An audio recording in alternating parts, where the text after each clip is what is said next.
Hollywood, 1965. In the smoky darkness of the most dangerous bar in town, two completely different definitions of masculine toughness were about to collide in the most violent way possible.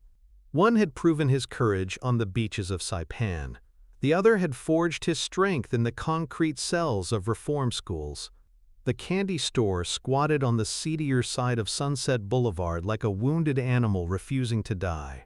This wasn't the kind of establishment where Hollywood elite usually gathered. It was too dark, too dangerous, too real for most actors who preferred the safety of studio commissaries and Beverly Hills country clubs. But Lee Marvin wasn't most actors. The bar reeked of stale cigarettes, spilled whiskey, and something else. An undercurrent of genuine menace that came from hosting men who'd seen real violence and weren't particularly concerned about seeing more. The lighting was deliberately dim, the music deliberately loud, and the clientele deliberately unfriendly to outsiders who looked like they might cause trouble. Lee Marvin, however, looked like he was trouble. At 41, Marvin stood 6'2" and carried himself with the controlled aggression of a man who'd learned to kill professionally and never quite shaken the habit. His face bore the weathered lines of someone who'd spent years outdoors in conditions that tested human endurance, and his pale gray eyes held the 1,000-yard stare that combat veterans recognized in each other across crowded rooms. Marvin had earned his reputation the hard way. First as a Marine private fighting Japanese forces in the Pacific Theater, then as a character actor specializing in psychopaths, killers, and men who lived outside society's rules. He'd been wounded by sniper fire on Saipan, carried shrapnel in his back that still ached when it rained, and possessed the kind of authentic menace that couldn't be learned in acting classes. When Marvin played violent men on screen, he wasn't acting. He was remembering. Tonight, he was drinking alone at the far end of the bar, working his way through a bottle of bourbon with the methodical determination of a man trying to drown memories that refused to stay buried. The Purple Heart in his dresser drawer meant nothing to the nightmares that still visited him 20 years after the war, and the only thing that seemed to quiet the ghosts was enough alcohol to make thinking impossible. If you respect the real Steve McQueen, subscribe to Steve McQueen Untold Legacy. Steve McQueen sat at a corner table across the room, nursing a beer and observing the crowd with the practiced alertness of someone who'd learned never to let his guard down completely. At 35, McQueen was riding the wave of success that had started with The Great Escape and continued through The Cincinnati Kid. His carefully cultivated image as Hollywood's coolest rebel was built on a foundation that most people didn't fully understand. A childhood spent in reform schools and on the streets where survival had been a daily challenge. McQueen wore his standard uniform, perfectly fitted jeans, white t-shirt, brown leather jacket that managed to look both casual and expensive. His blonde hair was styled to look effortlessly tousled, and his pale blue eyes surveyed the room with the calculating assessment of a predator evaluating territory. But tonight, something was different. McQueen had recently gotten a Marine Corps tattoo on his forearm, a small symbol of respect for the military tough guys he'd played in films, but also a statement about the kind of man he saw himself becoming. The tattoo was fresh, the ink still sharp and black against his skin. He was proud of it, the way it connected him to a tradition of American masculinity that stretched from John Wayne to the real Marines fighting in Vietnam. What McQueen didn't know was that Lee Marvin had been watching him for the past hour, and the sight of that tattoo was making the war veteran's blood pressure rise with every sip of bourbon. Marvin had seen too many actors playing soldier, too many pretty boys putting on uniforms and pretending to understand what it meant to face death for your country. The entertainment industry was full of men who talked tough for cameras, then went home to their Beverly Hills mansions, and Lee Marvin was sick of watching them profit from experiences they'd never actually lived. But the tattoo was the final insult. Some reform school punk who'd never heard a shot fired in anger was now wearing the symbol of men who died screaming on foreign beaches, and Marvin's whiskey-soaked rage was looking for a target. The explosion came without warning. Marvin stood up from the bar with the predatory grace of a man who'd killed with his hands and wasn't particularly bothered by the memory. He walked across the room with deliberate steps, his size and presence causing conversations to die and smaller men to step out of his path. McQueen saw him coming but didn't move, didn't change expression, didn't show any sign that he recognized the danger approaching his table. This was classic McQueen. Never let them see you sweat, never give ground, never acknowledge that any man could intimidate you. When Marvin reached the table, he didn't sit down or ask permission to join the conversation. Instead, he drove his boot into the table leg with enough force to send glasses flying and whiskey splashing across the scarred wood surface. The sound of breaking glass cut through the bar's background noise like a gunshot. "Hey there, pretty boy," Marvin said, his voice carrying the kind of controlled menace that made everyone within earshot suddenly find somewhere else to look. "That's a nice piece of ink you got there on your arm." McQueen looked down at his tattoo, then back up at Marvin with those pale blue eyes that had made him famous. He didn't speak, didn't move, didn't give any indication that he was concerned about the 6'2" mountain of barely contained violence looming over his table. "You know what that symbol means, kid?" Marvin continued, pointing at the Marine Corps emblem with one massive finger. "Or did you just think it looked tough enough to impress the Hollywood crowd?" The bar had gone completely quiet. Even the jukebox seemed to be playing more softly, as if the machine itself understood that something dangerous was happening. McQueen finally spoke, his voice carrying that familiar hint of mockery that suggested he found the entire situation mildly amusing. "It means what it's always meant, Lee. Semper Fi." The casual use of the Latin motto was apparently the wrong answer.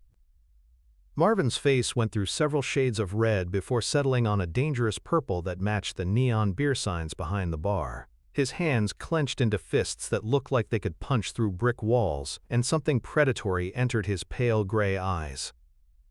"Semper Fi?" Marvin repeated, his voice dropping to a whisper that somehow carried more menace than any shout. "You think you understand what that means, you little reform school punk?" He leaned down, placing both hands on the table and bringing his face close enough to McQueen's that the scent of bourbon was overwhelming. "I was at Saipan, kid. I was at Saipan when the Japanese were using our boys for target practice.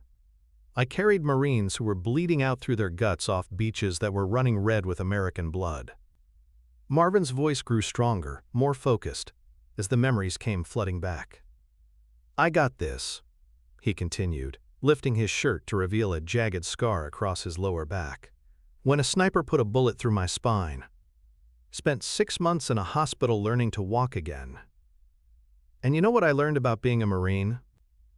He straightened up to his full height, towering over McQueen like a mountain preparing to fall. "I learned that earning that symbol means being willing to die for men you've never met, in places you can't pronounce, for reasons you don't always understand. It means looking death in the face and spitting in its eye because that's what Marines do." The words hit the silent bar like artillery shells. "But you?" Marvin pointed at McQueen with obvious disgust. "You're just some pretty boy who spent his teenage years getting his ass kicked in reform schools, then learned to look tough for movie cameras. You never faced real bullets. You never held dying men in your arms. You never earned the right to wear that symbol." He reached down and grabbed McQueen's forearm, his massive hand engulfing the smaller man's wrist. "So here's what's going to happen, Hollywood. You're going to march yourself down to whatever tattoo parlor gave you that piece of stolen honor, and you're going to have them remove it. Because if I see you wearing Marine ink one more time, I'm going to remove it myself, along with the skin it's printed on."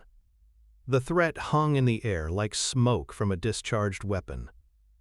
But Steve McQueen had been threatened by bigger men than Lee Marvin, and he'd never backed down from anyone in his life. Slowly, deliberately, McQueen pulled his arm free from Marvin's grip. The movement wasn't aggressive, but it carried the kind of quiet strength that suggested he could have been much more forceful if he'd chosen to be. When he spoke, his voice was still quiet, still controlled, but now it carried undertones that made everyone listening suddenly aware of their own heartbeat. "You know what, Lee? You're absolutely right about one thing." Marvin's expression suggested he hadn't expected agreement. "You did serve your country with honor. You did face real bullets and real death, and you've got the scars to prove it. And that does mean something. It means a lot." McQueen stood up slowly, his movement as fluid and controlled as everything else about him. Standing, he was still several inches shorter than Marvin, but somehow he seemed to fill just as much space. "But here's what you don't understand about me, war hero. You think I got tough playing soldier in movies. You think I learned to fight by reading scripts and working with stunt coordinators." He stepped closer to Marvin, close enough that the size difference became obvious, but also close enough that his next words could be heard by everyone in the suddenly silent bar. "I didn't learn to be tough in reform schools, Lee. I learned to survive them. There's a difference. You can teach someone to be tough, but survival? That's something you either figure out or you die." McQueen's pale blue eyes never left Marvin's face. "You faced death on a beach in the Pacific, fighting for your country and your fellow Marines. And that took real courage, real honor, real sacrifice. But I faced death in reform school cells, fighting for nothing but the right to see another day, and that took something else entirely." The words landed like physical blows. "You learned to kill for God and country, Lee. I learned to survive for nothing but the pure, stubborn refusal to let bastards win. You had the Marine Corps behind you, training you, supporting you, giving you a reason to fight. I had nothing but the knowledge that showing weakness meant getting destroyed."